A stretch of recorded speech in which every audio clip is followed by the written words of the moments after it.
நாளை வணக்கம் பழனியப்பன் அவர்களுக்கு மற்றும் ஆஹ், இந்த மகாவதார் ஃபவுண்டேஷன் நடத்தி கொண்டு வரும் ரங்கநாதன் அவர்களுக்கும் மற்றும் அதில் பயணித்து வரும் ஆத்மன்பர்கள் அனைவருக்கும் என் முதற்கண் வணக்கத்தை தெரிவித்துக் கொண்டு இந்த ஞானத்தையும் போதித்த பிதாமகா பத்திரிகளுக்கும் சொர்ணமாலா பத்திரிகளுக்கும் மகாவதார் பாபாஜிகளுக்கும் சதானந்த யோகிகளுக்கும் காசிரெட்டி நாயனார்களுக்கும் பிரபஞ்ச சக்தி விஸ்வசக்தி பஞ்சபூதங்களுக்கும் பூர்ணாத்மா சர்வாத்மா அம்சாத்மாக்களுக்கும் மற்றும் என் ஆஸ்திரேலியன் மாஸ்டர் சிதறின் மாஸ்டர் சேத் மாஸ்டர்களுக்கும் என் பெற்றோர்களுக்கும் என் தாழ்ந்த வணக்கத்தை தெரிவித்துக் கொண்டு இன்றைக்கு நான் எனக்கு கொடுத்திருக்கும் தலைப்பு என்னவென்றால் திருமந்திரம்.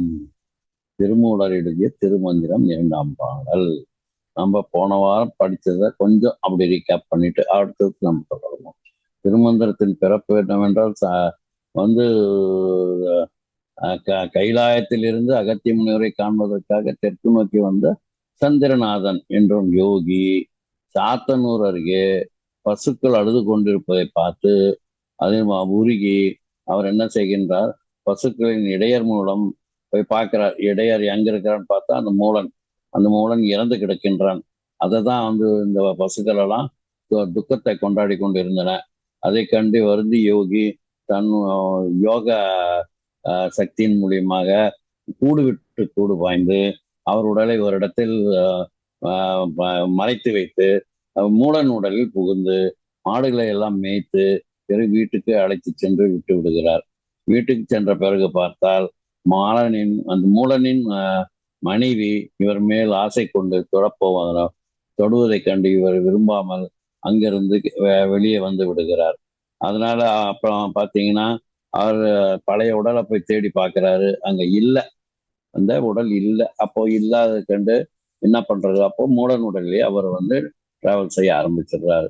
இது இறைவனுடைய சித்தம், நாம ஒன்றும் பண்றதுக்கு இல்லை அப்படின்னு சொல்லிட்டு அவரு திருவாவடுதுறை அப்படின்ற ஊர்ல தங்கி ஆண்டுக்கு ஒரு பாடல் 4 வரி பாடல் எழுதுவார். அது மாதிரி எழுதின பாடல் மொத்தம் எவ்வளவு தெரியுமா? 3000 பாடல் எழுதியிருக்கிறார். அப்போ அவர் எத்தனை வருஷம் இருந்திருக்காரு? ஒரு வருஷத்துக்கு ஒரு பாடல்னா 3000 பாடல் எழுதுறதுக்கு 3000 வருடங்கள் இருந்திருக்கிறார். இந்த காலத்துல 40-45நாவே இவங்களுக்கு வயசாயிடுச்சுன்றாங்க. 60 ஆயிடுச்சுன்னா கிஃப்ட் தான்ப்பா அப்படின்றாங்க. 70-80னா கேட்கவே வேண்டாம், பாரம் தான் அப்படிங்கிறாங்க. அப்படிலாம் இருந்த காலம்லாம் எப்படி இருந்ததுன்னா, அந்த காலத்துல 3000 இயர்ஸ் ஒரு யோகி இருந்து இறைவனை துதித்து தவம் இருந்து வருடத்திற்கு ஒரு பாடல் விதமாக கொடுத்து இந்த வையகத்தில் இருக்கிற எல்லாருக்கும் ஞானத்தை கொடுத்திருக்கின்றார். அந்த 2வது பாடல் தான் இன்றைக்கு நம்ம பார்க்க போறோம். அத்தகைய இறைவனை எவ்வாறு நம்ம துதித்து வழிபட வேண்டும் என்பதற்காக இந்த பாடல் குறிப்பிடப்படுகிறது. அப்போ என்ன சொல்றாருன்னா, இந்த 2ஆம் பாடல் எதை சொல்கிறது என்று பார்த்தால் இறைவனின் பெருமையும் அடியவர்கள் உள்ளத்தில் அவன் உறையும் தன்மையையும் கூறுகிறது. அப்போ இந்த பாடல் காலத்தை வென்றவனும் அடியவர்களுக்கு அருள் புரியும் சிவபெருமானை போற்றி பாடுகிறது. யாரும் இல்லை, வேற யாரும் இல்லை, நம்ம சிவபெருமான் தான், ஈஸ்வரன் தான். அந்த ஆண்டவனை பற்றி அவன் பெருமைகளை பற்றும் புகழ்ந்து இசைத்தை பாடும் அடியவர்களின் உள்ளத்தில் இதய கமலத்தில் வீட்டிற்கும் புனிதமான இறைவன் சிவன் அப்படிங்கிறான். அவன் எப்படிப்பட்டவன் என்றால் 4 திசைகளுக்கும் உலகம் அனைத்தும் 4 திசைன்னு என்ன, கிழக்கு மேற்கு வடக்கு தெற்கு, இந்த 4 திசையிலும் உலகம்தான். அப்போ உலகத்தை நன்மை புரியும் சக்தியின் தலைவன். இந்த சக்தியின் தலைவன் எப்படிப்பட்டவன்? சக்தியின் தலைவன் நல்லவன். இந்த சக்தியின் தலைவன் நல்லவன் யாருன்னா சிவன். அப்படி எல்லா திசையிலும் இருப்பவனு காலனை காலால் உதைத்து காலத்தை வென்ற சிவபெருமான் யார் என்று அப்படிப்பட்ட சிவனை யாம் போற்றி வணங்குகின்றேன் அப்படின்னு சொல்லி இந்த பாடலை ஆரம்பிக்கிறாரு. இந்த பாடல் என்னன்னா, போற்றிசைத்து இன்னுயர் மண்ணும் புனிதனை நாற்றிசைக்கும் நல்ல மாதுக்கும் நாதனை மேற்றிசைக்குள் தென் திசைக்கு ஒரு வேந்தனை கூட்டுதைத்து யான் கூறுகின்றேனே, கூட்டுதைத்தானை யான் கூறுகின்றேனே அப்படின்னுட்டு இவர் இந்த 4 லைன் எப்படி பாடியிருக்கார் பாருங்க. 3000 வருடத்துக்கு முன்னாலே இந்த மாதிரி இலக்கண சுத்தமாக ஒரு தமிழ் இருக்குது என்றால் அதற்கு முன்னாலேயே தமிழ் வந்து எந்த அளவுக்கு இருந்திருக்குன்னு பாருங்க. அப்போ தமிழ் வந்து சிறப்பான தமிழ் ஆகுது இல்லையா? இலக்கணங்கள்ல எல்லாம் வந்திருக்குது. இப்போ வந்து 200 வருஷத்துக்கு முன்னால் வந்த உலகம் பூரா பரவி இருக்குது இங்கிலீஷ். ஆனா 3000 வருஷத்துல இந்த மாதிரி சில இலக்கண சுத்தமா பாடியிருக்க பாடலுக்கு அப்போ எத்தனை வருஷம்னா உலகம் பூரா பரவி இருக்கணும். ஏதோ நம்ம விட்டுட்டோம். இனிமேல் நமக்கு வேணும், பின்னால வர்றவங்களுக்கு தான் சான்ஸ். அதெல்லாம் உலகத்தை சொல்லுவாங்க. இப்போ இறைவனை போற்றி புகழ்ந்து பாடி அந்த பெருமையை எல்லாம் திருமூலர் தான் இந்த நூலை பாடுவதற்கான ஒரு இறைவன் அருளையும் சிவனை வாழ்க்கையும் பாடும் தான் இந்த பாடல். இந்த பாடல் வரும் என்னன்னா, கூற்றுதைத்தான்னுட்டு ஒரு லைன் வருது. கூற்றுதைத்தானே, கூற்றுதைத்தானேன்னா யாரு? அந்த வார்த்தைக்கு யார் பூரணம்? கூற்றுதைத்தானா யமனை காலால் உதைத்தவன். யமன் எதற்காக காலால் உதைக்கிறான் அப்படின்னு பார்த்தா அங்க ஒரு கதை இருக்கு. அது என்னன்னா, மார்க்கண்டேயன். மார்க்கண்டேயன் வந்து மிருகு என்ன மிருகண்ட முனிவருக்கும் மருத்துவதி என்ற அம்மையாருக்கும் தம்பதியருக்கும் பிறந்தவர் தான் இவர். யாரு? மார்க்கண்டேயன். எப்படி பிறந்தார்னா, ரொம்ப வருஷம் தவம் இருந்து இறைவனுடைய அருளால், சிவபெருமான் அருளால் பிறந்தவர். அவர் சிவபெருமான் கேட்கிறாரு, உன்னோட கோரிக்கை என்னன்னு. அப்பயே வைக்கிறார் அவரு. உங்களுக்கு 2 ஆப்ஷன் தரேன், ஏதாவது 1 ஆப்ஷன். 2 விரல், ஏதாவது ஒரு விரல் தொடுன்ற மாதிரி 2 ஆப்ஷன். ஒண்ணு, 100 ஆண்டு காலம் வாழும் ஒரு அறிவில்லாத மகன், சிறிய வயது 16 வயதிலேயே அறிவுள்ள ஒரு மகன், உனக்கு எது வேணும் அப்படின்னு கேட்க, அவரு மிருகண்ட முனிவர் என்ன செய்யறாரு, அந்த யோகி தன் யோகி பலத்தால் பார்த்து அவர் சொல்றாரு, எனக்கு அறிவுள்ள, சிறு வயதாக இருந்தாலும் சின்ன வயதாக இருந்தாலும் அறிவுள்ள மகனை எனக்கு கொடுங்கள், வரம் கொடுங்கள் அப்படின்னு கேட்க, சிவபெருமானம் ததாஸ்து அப்படிங்கிற. அப்போ அவருக்கு வயசு என்ன சொல்றாருன்னா, 16 வயசு தான்ப்பா அவன் பையனுக்கு, பார்த்துக்கோன்னு. அவரும் வந்து அப்படியே ஆகட்டும் சாமி அப்படின்னு சொல்லிட்டு அவரு ரொம்ப நாளா வளர்த்து பெருமையா எல்லாம் வளர்த்துட்டு வர்றாரு. கடைசியில கொஞ்சம் 16 வயசு வரும்போதுதான் அவருக்கு தெரியுது தன்னுடைய இறுதி காலம் வந்து விட்டது என்று அறிந்து கொண்டு அவர் என்ன செய்கிறாரு, காசிக்கு ஓடுகிறாரு. காசிக்கு போய் அவர் என்ன சிவபெருமானை தொழுது அவர் என்ன செய்கிறாரு, கட்டி பிடிச்சுக்கிறார். அந்த நேரத்தில் தான் அந்த யமன்கின்றவன் பாசக்கயிறா வீசும்போது அவன் மார்க்கண்டேய மேலதான் வீசுறாரு, சுத்தி சுத்தி வந்து வீசுறாரு, எப்படியும் சிவன் மேல பட்டுடுவேன்னு. ஆனா அவன் என்ன செய்யறது, நேரம் தள்ளி கொண்டே போறதுனால வீசிடுறாரு. அது என்ன ஆகுதுன்னா, சிவபெருமான் லிங்கத்துல பட்டுடுது. உடனே எம்எல்ஏடா நீ வீசுற அப்படின்னு சொல்லி அவரை உதைச்சு அந்த அந்த பாலகனை, 16 வயது பாலகனை காப்பாற்றுகிறார். அன்றிலிருந்து இன்று வரையும் அவர் சிரஞ்சீவியாக வாழ்கிறார். அந்த ஒரு சிறப்பான இதுதான் அந்த கூற்றுதைத்தானே அப்படிங்கிற அந்த பொருளுக்கு, அந்த வார்த்தைக்கு அர்த்தம். அந்த கூற்றுதைத்தானேன்னா எதுக்காக வந்தாருன்னா, அந்த சிரஞ்சீவியாகிய நம்ம மார்க்கண்டேயனை காப்பாற்றுறதுக்காக தான். இன்னும் அவர் சிரஞ்சீவியா வாழ்ந்தார். இந்த சிரஞ்சீவியில் எத்தனை பேர் இருக்காங்க தெரியுமோ? 8 பேர்.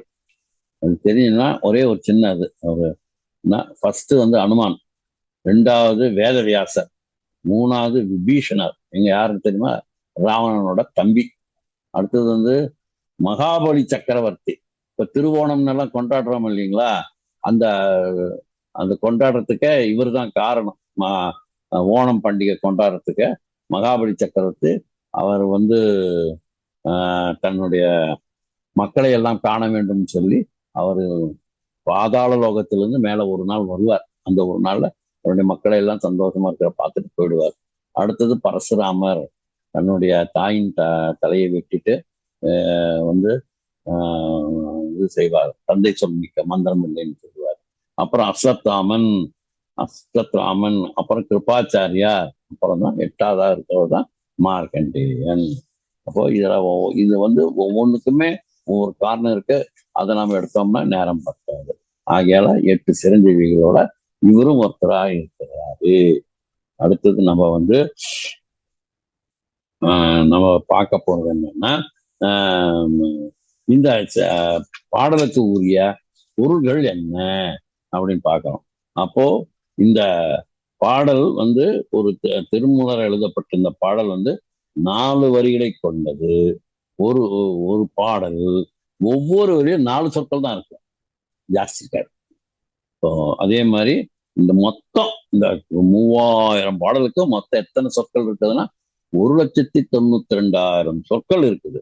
இதனை படிக்கும் அனைவருக்கும் புரியும்படி லேசான ரொம்ப இனிமையான எந்தவித பெருசா வார்த்தைகள் எல்லாம் போடாம எளிமையான தமிழ் வார்த்தைகளை போட்டு அந்த திருக்குறளை படிக்கிற மாதிரி ஈஸியா அவர் நம்ம திருமூலர் எழுதியிருக்கார். ரத்தன சுருக்கமா எழுதியிருக்கிறார். வேதம் ஆகமம் ஆகிய இரண்டிற்கும் இந்த திருமந்திரம் விளக்கம் தருகிறது. அப்படிங்கிற அதாவது வேதத்துல என்ன இது இருக்குதோ அந்த நம்மளுக்கு எல்லாம் புரியாது. அதே மாதிரி ஆகமம்லாம் இருக்கு. ஆகமத்துல அதுவும் நமக்கு அவ்வளவா புரியாது, பாமர மக்களுக்கு புரியாது. அதெல்லாம் புரிஞ்சிக்கிற அளவுக்கு வேதத்தில் இருக்கிறதும் ஆகமத்தில் இருக்கிறதும் நமக்கு எளிமையா சொல்லி கொடுக்குது இந்த திருமந்திரம். இது சைவ ஆகமம் அப்படின்னு கூட சொல்லி எல்லாராலும் போற்றப்படுகிறது. இந்த திருமந்திரம் சைவ திருமுறை 12 நூட்கள் இருக்கிறது, 12 திருமுறை இருக்கிறது. அதுல இது 10வது திருமுறை. அப்போ இந்த பெரியவர்களால் வகுக்கப்பட்டுள்ளது.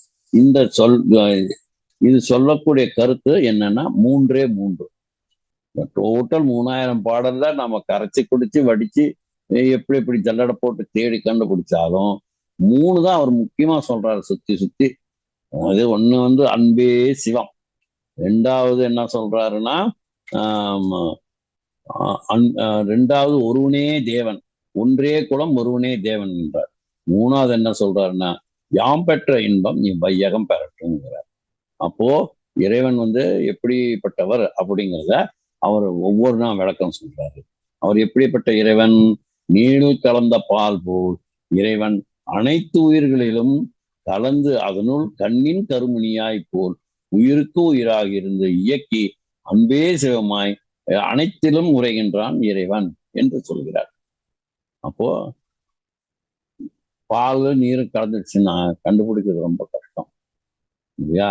அதுல பாலும் தெரியும், அது தண்ணியில கலந்துருக்குன்னு தெரியும். ஆனா அந்த மாதிரி இறைவன் வந்து பாலும் நீரமா கலந்துருக்கிறார், தேனும் சுவையா கலந்துருக்கிறார், மலரும் மனமா கலந்துருக்கிறார். அப்போ அதுல என்ன இருக்குதுன்னா அதுல கண்ணின் கருமணி போல், கண்ணுக்குள்ள ஒரு கருமணி இருக்குது. அதுதான் ரொம்ப ரொம்ப இம்பார்ட்டன்ட்.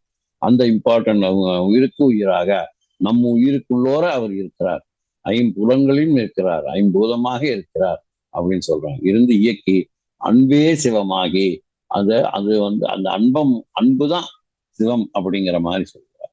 அப்போ உயிருக்கு உயிராய் விரைவில் தீயானவன் பாலில் நெய் போல் மறைந்திருக்கின்றான். பால்ல நம்ம நெய் இருக்குன்னு நினைக்கிறோமா? ஒரு நாள் இருந்தா அது பால், 2-3 நாள் இருக்கணும்னா அது மோர், அதே ஒரு வாரம் இருக்கணும்னா அது வந்து வெண்ணெய், அந்த வெண்ணெயே ஒரு வருஷம் இருக்கணும் அப்படின்னா நெய். அப்போ பாலுக்குள் இருக்கும் நெய்யானவன். அப்போ அந்த நெய் அந்த பாலுக்குள்ளோர் தான் இருக்கு, அதுதான் இறைவன். இறைவன் எல்லா இடத்திலும் நிறைஞ்சிருக்காங்க. அப்போ நெய் எங்க இருக்குது? பாலுக்குள்ளார் தான் இருக்கு. அது போல மறைஞ்சிருக்கிறான் அப்படிங்கிறாங்க. அப்போ மறைந்து நிற்க அனைத்தையும் ஆட்டுவிக்கின்றான். மறைஞ்சிருந்து மட்டும் இல்ல, அதுலயும் வந்து ரிமோட் கண்ட்ரோல் மாதிரி எல்லாத்தையும் ஆட்டி வைக்கிறாருல்ல. அப்போ அன்பே சிவம், இதற்கு என்ன அர்த்தம்னா சிவபெருமான் அன்பே வடிவானவர். அவர் வந்து ரொம்ப ரொம்ப ரொம்ப அன்பானவர்னா ஒரு பாட்டிக்கு போய் மண் சுமந்து பிட்டுக்கு மண் சுமந்துட்டு போய் பெரம்படிப்பட்டவர் தான். அப்படியாப்பட்டவர், அவ்வளவு பக்தர்கள் மேல அன்பு இருக்கிறவர். அதே மாதிரி ஒரு அடியார் வந்து தன்னுடைய மனசுக்குள்ளார ஒரு கோயிலை கட்டுறார் சிவனுக்கு. அதுக்கு எல்லாரையும் வரவழைக்கிறாரு, கும்பாபிஷேகம்லாம் நடக்குது. பாண்டிய மன்னன் அதே மாதிரி நடத்துறாரு. ஒரு ரியலா இவர் மனசுக்குள்ளார நடத்துறாரு. ஆனா அவரு பாண்டியன் வீட்டுக்கு நான் பாண்டியனுடைய இதுக்கு நான் வரமாட்டேன்னு சொல்லி கனவுல சொல்லிட்டு இந்த அடியவர் அவர் மனசுக்குள்ளார கட்டியிருக்கோம் அந்த கோயிலுக்கு வந்து அவர் வந்து எழுந்தருள்வார். அப்போ மனசுக்குள்ளோர எவ்வளவு ஒரு லேசான மனசு இருந்து, அவ்வளவு ஸ்ட்ராங்கான ஆளு, எவ்வளவு லேசா அடியவர்களுக்காக அன்பால் அவர் மயங்கிறாரு. அன்பே சிவம் அப்படின்னு சொல்றாரு. இதுக்கு என்ன அர்த்தம்னா சிவபெருமா அன்பே வடிவானவ. அப்போ எல்லா உயிர்களிடத்திலும் அன்பும் கருணையும் கொண்டவர் என்பதற்காக இப்ப அவர் என்ன செய்யறாருன்னா சில நேரத்துல அவர் இந்த மாதிரி அன்பா இருக்கிறது கூட கஷ்டம்தாயா, பெரிய பெரிய கஷ்டம். வரம் இருப்பான், தவம் இருப்பான், 100 வருஷம் 1000 வருஷம் அப்படின்னுட்டு மொத்த காலம் நிற்பான், எப்படி எப்படியா இருக்கிறான். அவன் அரக்கனா இருந்தாலும் சரி, அவன் தேவனா இருந்தாலும் சரி, நீ தவம் இருந்துட்ட, என் மேல அன்பு கொண்டு விட்டாய், என்ன வரம் வேணும்னு கொடுத்துருவார். கடைசியில் அவர் என்ன ஆகிறாருன்னா, வரம் கொடுத்தவன் தலையில கைய வைக்கிற மாதிரி அந்த மாதிரி வரம் கொடுத்துருவார். அது பின்னால போய் நம்ம இவர் தான் நம்ம கிட்ட மகாவிஷ்ணு தான் அவர் போய் காப்பாத்தி அவரை வந்து இது பண்ணுவார். அந்த மாதிரி அவர் கேட்கறதுக்கெல்லாம் கொடுத்துறது. எஸ், எங்க ஆபீஸ்ல ஒருத்தர் இருந்தார், அவர் பேர் பிச்சுமணின்னுட்டு. அவரு நம்ம லெட்ஜர்ல யார் உட்கார்ந்துருக்காங்கன்னு பார்ப்பார். பார்த்த உடனே எப்படி செய்யுமா, செட்டேன் அவரு குப்தா உட்கார்ந்தாரா, குணாலம் உட்கார்ந்தானா, மோகன் உட்கார்ந்தாரா பாக்குறது. அப்படியே அந்த லெட்ஜர்ல நம்ம முதல்ல அப்பெல்லாம் அப்படிதான், இப்போதான் கம்ப்யூட்டர் சிஸ்டம் எல்லாம், அந்த லெட்ஜர்ல ஊத்துட்டு அப்படியே உருவிட்டு டக்கு டக்கு டக்கு டக்குடான்னு எல்லாம் ஊ போட்டு விட்டுருவார். அவர் கையில இருந்த ஊ மாதிரிதான் இருக்கும். அவ்வளவு நம்பிக்கை, அவங்க எல்லாம் செஞ்சாங்கன்னா கரெக்டா இருக்கும் அப்படிங்கிற அந்த மாதிரி இலகிய மனசு அவரு. இப்ப கூட அவர் பெரிய குலத்துல தான் இருக்கிறாரு, நல்ல நல்லவர். அந்த அந்த அந்த அந்த வந்து கவனித்தா அதுக்கு பல பல அர்த்தங்களும் இருக்கு. இந்த மாதிரி இப்படிப்பட்ட சொல்வதற்கு நம்ம கருணையும் கொண்டவர்கள் என்பதற்கு நமக்கு ஒரு அர்த்தமும் இருக்கு. அந்த சிவபெருமான் பெயருக்குரிய அர்த்தங்கள் நமக்கு புரிய வரும். சிவபெருமானை என்னென்ன கூப்பிடுவாங்க, ஈஸ்வரா, ருத்ரா, பரமேஸ்வரா, மகாதேவா, மகேஸ்வரா, சர்வேஸ்வரா என்று இப்படி பல நாமங்கள் அழைக்கிறோம். 1000 நாமங்கள் இருக்கு, கோடி நாமங்கள் இருக்கு. அது முக்கியமா சொல்லிட்டு வரோம். எதற்காக இப்படி அழைக்கிறோம் என்று பார்த்தால், நாம் வழிபடுகின்றோம், வழிபாடு செய்கின்றோம். இதில் குறிப்பிட்ட பல சொற்கள் பரமனின் பலவித குணங்களை குறிக்குது. மாதா மாதம் வந்து நமக்கு என்னன்னா வரும், சதுர்த்தியில வந்து சிவராத்திரி வரும். ஆனா அந்த மாசி மாசம் வர சிவராத்திரிக்கு மட்டும்தான் மகா சிவராத்திரி அப்படின்னு பேர் வருது. ஏன் அப்படின்னு பார்த்தா, அது அவ்வளவு சிறப்பாக இருக்கு. சில மகானுக்கு எது எதுக்கு சொல்றாங்கன்னா, மகாவிஷ்ணுக்கு விஷ்ணுக்கு மகாவிஷ்ணுங்கிறோம், லட்சுமியை மகாலட்சுமிங்கிறோம், கணபதியை மகா கணபதிங்கிறோம், சிவனுக்கு மகாசேனன்கிறோம். சிவனுக்கு இத்தனை திருநாமங்கள் இருந்தாலுமே அதுல வந்து சில 2 மட்டும்தான் வந்து மகா அப்படின்னு பேர் வரும். மகா தேவன் என்ற சொல்லுக்கும் மகாலிங்கம் என்றதுக்கும் மகா வருது. மீது அடைமொழி எதுக்கும் வர்றதில்லை. அப்போ லிங்கம் என்ற சொல்லுக்கு அடையாளம் என்றும் அறிகுறி என்றும், இதற்கு காரணம் இந்த பிரபஞ்சத்தை எல்லாம் அடக்கி ஆள்கின்றவன் ஒருவன் என்று பொருளாகும் அப்படின்னு சொல்றாங்க. அடுத்தது நம்ம பார்க்கலாம்னா, திருமூலக்குவன் திருமந்திரத்துல அன்பே சிவம் என்ற கடவுள் என்பது வந்து சக உயிரினத்திலும் காட்டும் தூய அன்பையை நமக்கு இறைவன் சொல்றோம். பசி இன்பம் போக்கி பிறருக்கு உதவும் அன்பான செயலை நாம் உண்மையான சிவபூஜை என்று உணர்த்துகிறோம். அதுக்கு ஒரு சின்ன கதை இருக்கு. சிவனேசன் ஒரு பக்திமான் இருக்கிறார். அவர் என்ன சொன்னா, தினசரி சிவனுக்கு பால் அபிஷேகம் செய்வார். அவர் வீட்டிலேயே மாடு வளர்த்து அவர் கையால பாலை கறந்து அவரே எடுத்துட்டு போய் அங்க இருக்கிற சிவன் கோயில் இருக்கிற அங்க கொடுத்து அபிஷேகம் செய்வார். இதுக்காக பல மணி நேரம் வந்து பூஜை செய்வாரு. அன்பே சிவம்னுட்டு வாயில சொல்லிட்டே இருப்பார். யாராவது கும்பிட்டோம்னா நம்ம எல்லாம் வாங்க வணக்கம் சொல்றாரு, அவர் அப்படி சொல்றாரு, அன்பே சிவம். இப்போ சில பேரெல்லாம் இப்போ வந்து வாழ்க வையகம் வளர்க வையகம்னு சொல்லுவாங்க, வாழ்க வாழ்க வளமுடன் வாழ்க. அந்த மாதிரி இவர் என்ன செய்வார், அன்பே சிவம் அன்பே சிவம். சில பேரெல்லாம் நார்த் இந்தியா எல்லாம் பண்ணின்னு செல்யூட் வைக்கும் போது ஜெய் ஹிந்த் அப்படின்னு வைப்பாங்க. அந்த மாதிரி இவர் என்ன சொல்றாரு, அன்பே சிவம். ஒரு நாள் கடும் மழையை கூட பொருட்படுத்தாம மழை பெஞ்சிக்கிட்டே இருக்கும்போது அவர் கோயிலுக்கு பால் கொண்டு போறாரு. வழியில ஒரு ஏழை சிறுவன் வந்து அவரை பார்த்து, ஐயா நான் சாப்பிட்டு 4 நாள் ஆகுது ஐயா, எனக்கு பசிக்குதுயா, உங்க கையில எது இருந்தாலும் கொடுங்கய்யான்னு கேட்கிறாரு. இல்லடா நான் வந்து சிவனுக்கு பாலாபிஷேகம் செய்ய போயிட்டு இருக்கிறேன், என்னை தடுக்காத அப்படின்னு சொல்லிட்டு அவரை வந்து கேர் பண்ணாம நேரா சிவனேசன் கோயிலுக்கு போறாரு.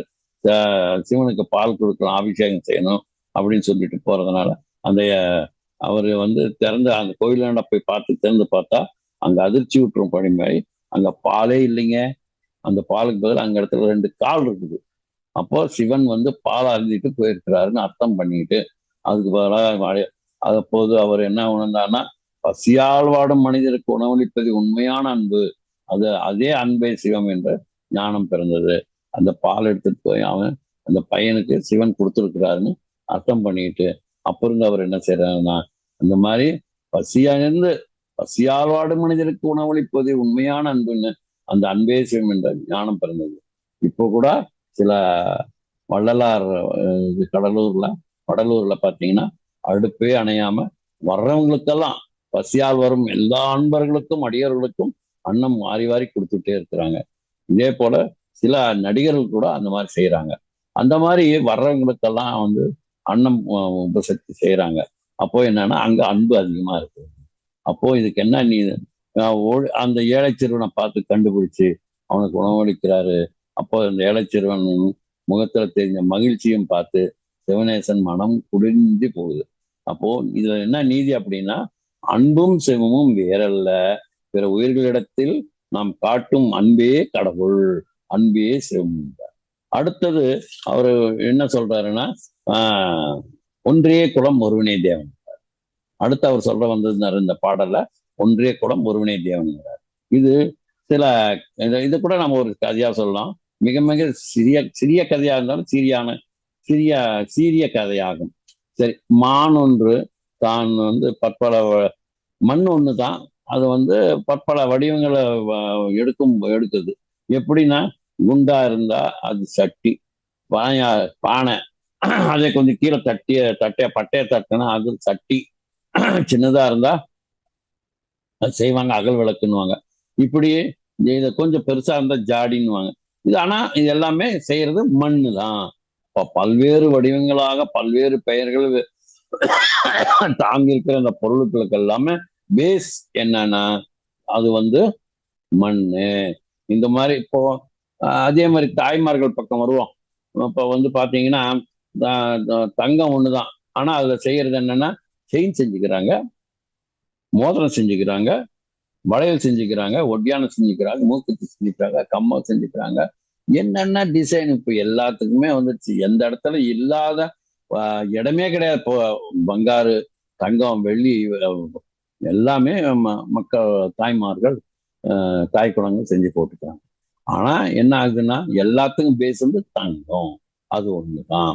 அப்புறம் அது மாதிரி இப்போ இன்னொன்னு கூட சொல்லலாம். இசையில வந்து 7 ஸ்வரங்கள் தான் இருக்கு. சாரி கமா பதனி சா அப்படின்னு சொல்றாங்க. ஆனா அதுல வர்றதுதான் எத்தனையான ராகங்கள் இருக்கு.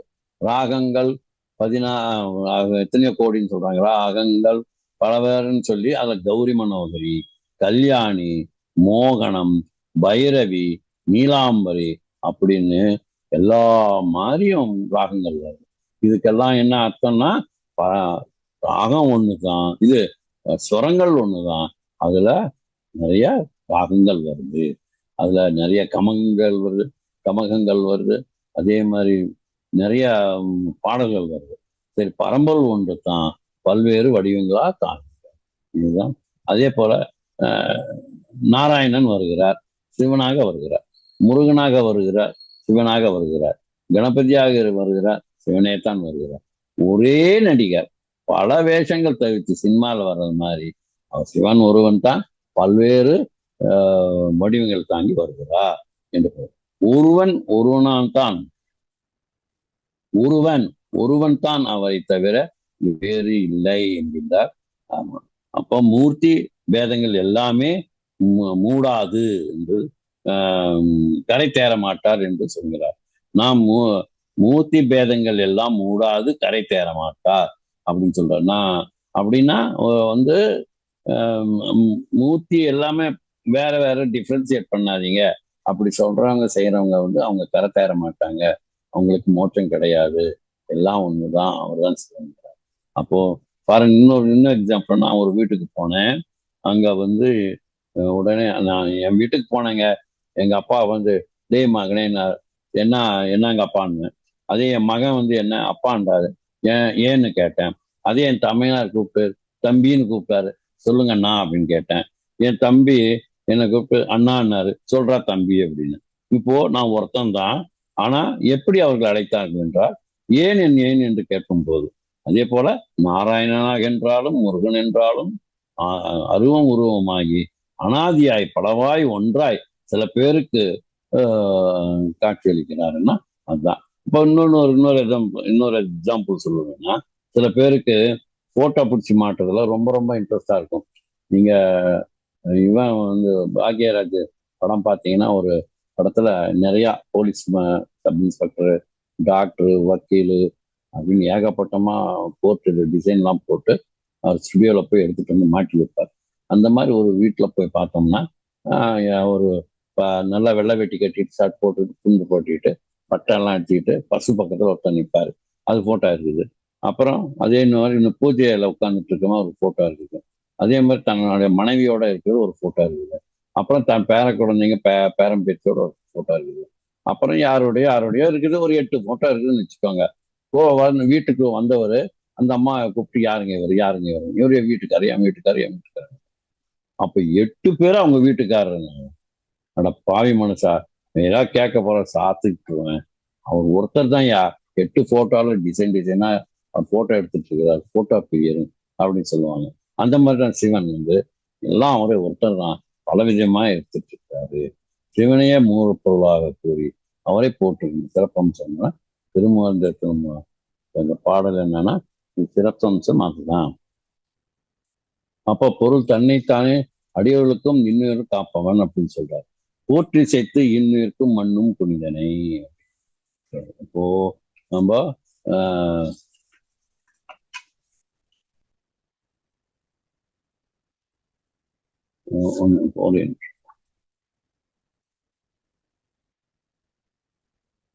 இப்போ இந்த மாதிரி ஒவ்வொருத்தையும் 8 போட்டோ பார்த்து இவதான் அப்படின்னு சொல்லுவாங்க இல்லையா. அவருக்கு அப்போ ஒரு ஒருவர் தான் அந்த 8 போட்டோல இருக்கிறார். அது அவன் புரிஞ்சுக்கிட்டான். ஆனா நமக்கு புரியறதுக்காக இது ஒரு எக்ஸாம்பிள் சொல்றாங்க. அவன் அரண் அதிகன் உலகளந்த அரி அதியன் என்று உரைக்கும் அறிவிலார் என்று உரைப்பவர் அறிவிலார். அது கம்பநாட்டார் சொல்றாரு. அரண் அதிகன் உலகளந்த அரி அதிகன் அதியன் என்று உரைக்கும் அந்த இதை சொல்லுவாங்க. அரணும் என்ன சிவன் பெரியவன், இவன் வந்து அதிக அரண் அதிகம்னு சொல்லுவாங்க, அரி அதிகம்னு சொல்லுவாங்க, விஷ்ணு அதிக அவன் பெரியவன்னு சொல்லுவாங்க, யாருன்னா அறிவில்லாதவங்க சொல்லுவாங்க. அது அப்படின்னு சொல்லி கம்பநாட்டார் சொல்லுவாங்க. அதே மாதிரி ஒரு வீட்டுல ஒருத்தன் செத்து போயிட்டான். அப்போ ஒருத்தன் அழுகிறான், நாயினா நாயினான்னு அழுகிறான். அப்போ இன்னொருத்தன் அழுகிறான், அது வந்து மாமா மாமான்னு அவங்க ஒய்ஃப் அழுகிறாங்க. அடுத்தது ஒரு பையன் தாத்தா தாத்தான்னு அழுகிறாங்க. இப்படி அவங்க சொந்தத்தை சொல்லி அழுகிறாங்க. அப்ப தெருவில் போறவன் என்ன நினைக்கிறான், என்னப்பா ஒரு வீட்டுல 5 பேர் செத்து போயிட்டாங்களா அப்படின்னு கேட்பான். அப்படி இல்லை, அது எல்லாமே ஒருத்தர் தான். அவங்கவுங்க உலகத்துக்கு இந்த மாதிரி அவங்கவுங்க கூப்பிடுறாங்க. ஆக உலகத்துல பரமாத்மா என்று ஒருத்தன் தான், அவன் பலவித ஆத்மாக்களும் சென்று உரைகின்றான் என்று சொல்கிறார்கள். அப்போ இது வந்து 2வது இது சொல்லக்கூடிய அந்த இது என்னன்னா, அன்பே சிவம், அன்பே கடவுள் அப்படின்னு சொல்றோம். அடுத்தது வந்து நம்ம ஒன்றே இதுன்னு சொல்றோம். அது அடுத்தது என்ன சொல்றோம்னா, நம்ம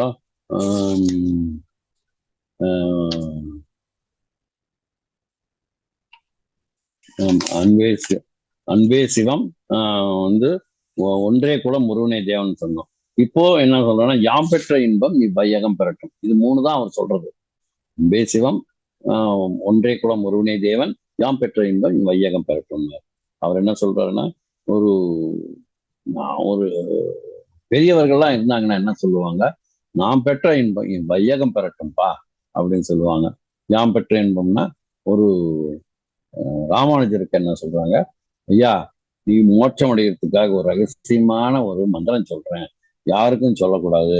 அப்படி சொல்லிட்டீங்கன்னா உன் தலை வெடிச்சு போயிடும்பா, ஜாகிரதை, யாருக்கிட்டையும் சொல்லிடாத அப்படின்றாரு. அப்படிங்களா, சரிங்க நான் ஏத்துக்கிறேன் அப்படின்னு சொல்லுவார்.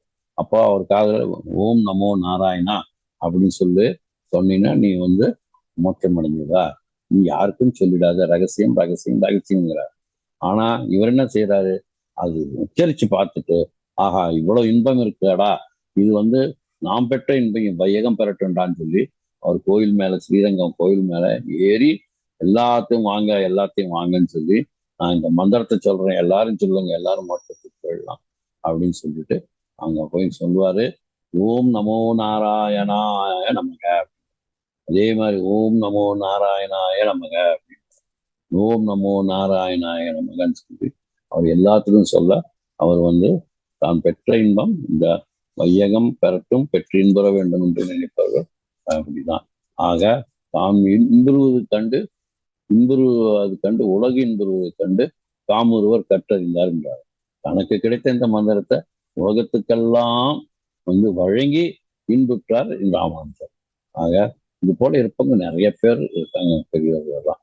ஆக நாம இறைவன் நிறைய டிஸ்கஷன்ஸ் எல்லாம் போகாம தியானத்துல நமக்கு பஞ்சபூதங்களை இதா நம்ம இது பண்ணிக்கிட்டு அவங்களுடைய உள்மூச்சு வெளிமூச்சை கவனிச்சுட்டு நாம அமைதியா இருந்து நாம நம்ம நல்ல பாஸ்ட் பத்தி வருத்தப்பட வேண்டாம், ஃபியூச்சரை பத்தி பயப்படவும் வேண்டாம்.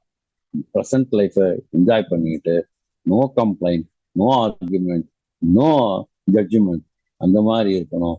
நம்ம மனம் வாக்கு காயத்துல நம்ம கர்மாக்கள் எல்லாம் செய்யறது சிறப்பாக இருக்குமே தவிர்த்து மனத்தாலேயோ வாக்காலேயோ எந்த யாருக்கும் கெட்டது நினைக்காம நம்ம மகாத்மா காந்தி பொம்மை போல வாயை காலை கண்ணை பத்திக்கிட்டு நல்லபடியா இருந்தோம்னா நமக்கு மோட்சம் நிச்சயம். நம்ம கர்மா குறையும், நம்ம எடுக்கக்கூடிய பிறவிகள் ஜென்மங்கள் கம்மியாகும். இது நமக்கு வேணும். இப்போ இருக்கு ப்ரெசன்ட் லைஃப் இன்பமா இருக்கணும். நம்ம ப்ரெசன்ட் லைஃப் இன்பமா இருக்கணும், பழச நினைச்சு வருத்தப்படக்கூடாது. லாஸ்ட் ஒரு இதுல நான் தான் சொன்னேன், ஒருத்தருக்கு ஏன் டயபெட்டிக் வருது அப்படின்னா அது இன்னைக்கு சாப்பிட்ற சாப்பாடு இல்லையா. ஒரு 10 வருஷத்துக்கு முன்னால உன்னை பத்தி எவனா ஒருத்தன் சொல்லியிருப்பேன், அவன் ஒரு முறை தான் சொல்லியிருப்பேன், அது உன் மனசுக்குள்ள உள்ளவர பாஞ்சி அதை 1000 முறை சொல்லி அது என்ன கான்சியஸ் மைண்ட் இந்த சப்கான்சியஸ் மைண்டுக்குள்ள போய் சப்கான்சியஸ் மைண்ட்ல அது ஒரு 1000 வாட்டி சொல்லி சொல்லி சொல்லி அப்படியே அங்க உட்கார்ந்து சூடாகி அந்த 50 வருஷம் கழிச்சு அது என்னன்னா நோயா உருவாகுது. 10 வருஷம் கழிச்சு நோயா உருவாகுது. அப்ப 20 வருஷம் கழிச்சு எந்த வடிவத்துல ஏதாவது ஒண்ணு ஆகுது அப்படின்னு நம்ம யோகிகளும் ரிஷிகளும் முனிவர்களும் கண்டுபிடிச்சிருக்காங்க, அவங்க சொல்லியிருக்காங்க. அப்போ அது பொய்யாகாது. அப்போ நம்ம என்ன செய்யணும்னா past is past, present is future beautiful. அந்த மாதிரி நம்ம இருக்கணும். கஷ்டம் வந்தாலும் அவன் செய்ய, நம்ம சுகம் வந்தாலும் அவன் செய்யும். பொறுமைக்கு ஒரு அளவு உண்டு. அந்த பொறுமையோட நம்ம இருந்தோம்னா கண்டிப்பா. எப்படி கேட்டர்பில்லர் பட்டர்ஃப்ளை ஆகுது, கம்பளி பூச்சி தான் பார்க்கும்போது அப்படியே அருவருப்பா இருக்கும் பா அப்படின்னு. ஆனா கொஞ்சம் பொறுமையா இருந்தோம்னா அது என்ன ஆகுது, பட்டர்ஃப்ளை ஆகி எல்லாத்துக்கும் கண்ணு குளிர்ச்சியா இருக்கும். பட்டர்ஃப்ளையை பிடிச்சி நம்ம அதை கொஞ்சற மாதிரி இருக்கும். அது போல நம்ம எப்பயும் இன்பமா இருக்கணும். எதுலயும் நம்ம நம்மளுடைய எல்லாத்தையும் மகிழ்ச்சியா ஏத்துக்கணும். கஷ்டம் வந்தா போச்சுடா, என் கஷ்டம் எல்லாம் போயிடுச்சுடா, இனிமேல் நான் ஜாலியா இருப்பேன், என்னுடைய கர்மா எங்க இருக்குது நான் புரிஞ்சுக்கிட்டேன், இந்த கர்மாவை நோக்கி நான் தியானம் பண்ணேன்னா இன்னும் நான் சந்தோஷமா இருப்பேன். சந்தோஷம் வந்தாலும் ஜாஸ்தி சந்தோஷப்படாம ஆண்டவன் கொடுத்ததுனால அப்படி சொல்லி பழகிக்குங்க. எல்லாரும் நல்லா இருக்கணும், எல்லாரும் சௌக்கியமா இருக்கணும். எதிர்காலம் எப்படி இருக்கோ தெரியல. ஈகோவால போர் முழுது, ஈகோவால அப்பாவி ஜனங்கள்லாம் சம்பந்தம் இல்லாம அப்பாவி ஜனங்கள்லாம் தன் உயிரை மாற்றிக்கிறாங்க, செத்து வடிகிறாங்க. ஒரு பொருளை உருவாக்குறது எவ்வளவு கஷ்டம்னு உருவாக்கணுங்களுக்கு தெரியும். அது ஒண்ணுமே இல்லாம பாவங்கள்லாம் போட்டு அதை டெமாலிஷ் பண்ணி டெஸ்ட்ராய் பண்ணி இந்த மாதிரி ஒரு டிசாஸ்டர் மாதிரி ஆகிட்டே இருக்குது. ஆனா இந்த 2026 அப்படிதான் இருக்குன்னுட்டு ஏற்கனவே கணிச்சு சொல்லியிருக்காங்க. நிறைய டிசாஸ்டர் இருக்கும், நேச்சுரல் டிசாஸ்டர் இருக்கும், நிறைய போர் வரும், எல்லாத்துலயும் பஞ்சம் வரும், விலைவாசிலாம் தாறுமாறா ஏறும். எல்லாரும் தன்னுடைய இதை தர்மம் நியாயம் நீதி நேர்மை சத்தியம்னுட்டு நம்ம இருந்தோம்னா ஏதோ இருக்கிற வரையும் நம்ம நல்லா இருக்கலாம்னு சொல்லி வேண்டிக்கிறேன். எல்லாரும் நல்லா தியானம் பண்ணுங்க. எல்லாரும் நம்ம தியானத்தை பகிர்ந்து கொள்ளுங்க, சப்ஸ்கிரைப் பண்ணுங்க, லைக் பண்ணுங்க, ஷேர் பண்ணுங்க. எல்லாருக்கும் இதை அட்லீஸ்ட் இந்த நம்ம ஆனாபான சதி தியானத்தை ஒரு நாளுக்கு ஒருத்தர்கிட்டயாவது நீங்க சொல்லுங்க, ஐயா இந்த மாதிரி தியானம் இருக்கியா, நீங்க பணம் கொடுக்க வேண்டாம், பொருள் கொடுக்க வேண்டாம், எதுவுமே வேண்டாம் ஐயா, நீங்க தியானம் மட்டும் பண்ணுங்க அப்படின்னு சொல்லி இந்த தியான தானத்தை நீங்க செஞ்சுட்டு வந்தீங்கன்னா அவங்க லைஃப் அப்படியே டேர்ன் ஓவர் ஆயிடும், கம்ப்ளீட்டா சேஞ்ச் ஆயிடும். அப்போ அது புண்ணியம் உங்களுக்கு கிடைக்கும். ஆகையால என்ன சரி ஏதாவது ஒரு ஆளுக்கு சொல்லுங்க, அதே 365 பேர் சொன்ன மாதிரி ஆயிடும். எனக்கு வாய்ப்பு கொடுத்த பழனிப்பன் ஐயா அவர்களுக்கும் இந்த மகாவதார் அறக்கட்டளை அவர்களுக்கும் என்னுடைய அன்பான வணக்கத்தையும் நன்றியும் தெரிவித்துக் கொண்டு, மறக்காமல் உங்களுக்கும் என்னுடைய கரங்கள் கூப்பி கரங்களை தாழ்த்து வணக்கம் கூறிக்கொள்கின்றேன். நன்றி, நன்றி, வணக்கம்.